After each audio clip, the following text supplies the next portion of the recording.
want to work with the ischiofemoral ligamentous tissue of the femoral acetabular joint capsule, there's a very specific direction and position that you need to get that femoral acetabular joint capsule into before you engage fully with that ischiofemoral ligamentous tissue. So with your patient lying supine, what I want you to do as a therapist is I want you to take their knee, I want you to sit on the table, and I want to have you have their knee over top of yours. Now, you're going to have your hand on the lateral aspect of the knee and on the medial aspect of the knee, and what I want you to do is just to internally rotate and back to neutral, internally rotate and back to neutral, to feel for the engagement of the tissue that is in that ischiofemoral posterior aspect of the femoral acetabular capsule. Now, we need to remember that we have a lot of tissue that is working in series with that ischiofemoral tissue.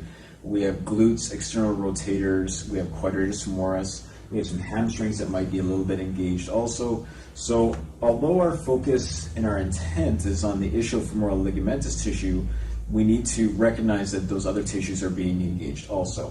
Now, if you've got too much neurological engagement through those other tissues first, and you can't get this femoral acetabular hip into a 40-degree position of internal rotation, you might want to go work with the glutes, external rotators, the hamstrings, the IT band, the TFL first, and then come back to this in order to gain that 40 degrees of internal rotation.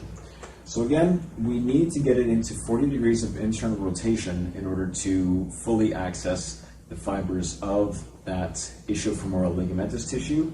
So what I want you to do is, once you take a position where you've taken up the slack in the tissue, you've got the full engagement, and you've found an area of densification in through that tissue, you're going to take your hand, you're going to pivot it around to the underside of the tib and the femur, and then to engage that tissue fully, you're going to lift the knee up to the ceiling, you're going to lean back to traction that joint capsule, and then you're going to internally rotate again to take up all the slack in all the fibers of that tissue.